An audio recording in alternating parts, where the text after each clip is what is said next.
জানাজার নামাজে রফায়দান করে তাকবীর দেব না এমনি, এটাই? জি জি জি। এই মর্মে দুটো মত রয়েছে। একদল বলছেন যে শুধু তাকবীর বলবেন, হাত উঠাবেন না। নবী সাল্লাল্লাহু আলাইহি ওয়াসাল্লাম থেকে হাত উঠানো প্রমাণিত নয়, কিন্তু সাহাবী থেকে প্রমাণিত। সেই জন্য কেউ যদি আমল করে সাহাবী নিজের পক্ষ থেকে করেন, বুঝছেন না, জায়েজ আছে।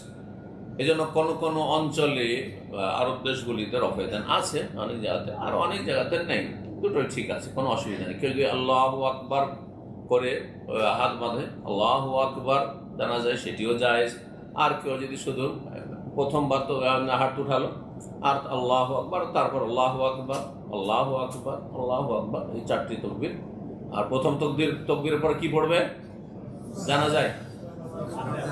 সূরা ফাতিহা। সানা টানার কোনো প্রমাণ নেই, সানা পড়ার কোনো প্রমাণ নাই, সেটা পড়ে থাকার। সূরা ফাতিহা হাদিস আছে, ওইটাই পড়ে না, ভুল তরিকা এটি, বুঝতে পারছেন না? প্রথম তাকবীরের পরে কি পড়বেন? সূরাতুল ফাতিহা, আউযু বিল্লাহি বিসমিল্লাহ পড়ে সূরা ফাতিহা পড়বেন। ইবনে আব্বাস রাদিয়াল্লাহু আনহু হাদিস দ্বারা প্রমাণিত, সহিহ হাদিস। দ্বিতীয় তাকবীরের পরে দরুদ, আল্লাহুম্মা সাল্লি আলা মুহাম্মাদ ওয়া বারিক আলা মুহাম্মাদ। তৃতীয় তাকবীরের পরে জানাজার দোয়া, আল্লাহুম্মা ফিল হাইয়িনা ওয়া মাইয়িতিনা ওয়া শাহিদিনা ওয়া গায়বিনা, কমপক্ষে এটি। এছাড়া বেশ কিছু দোয়া আছে। দ্বিতীয় আরেকটি সুন্দর দোয়া, আল্লাহুম্মা ইগফির লাহু ওয়ারহামহু ওয়াআফিহি ওয়াফু আনহু ওয়াকরিম নুজুলা ইলা আখিরি, এটি খুব সুন্দর দোয়া, সেটিও পড়তে পারেন।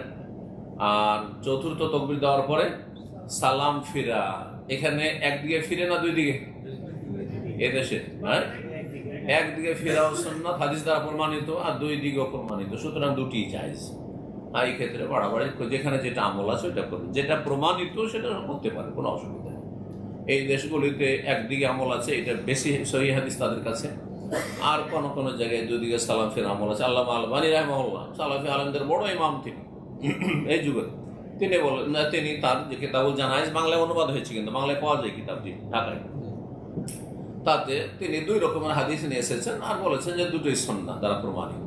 সুতরাং যেখানে যেটা আমল আছে সেটা করতে পারেন, কোনো অসুবিধা নেই। জাযাকাল্লাহু খাইর।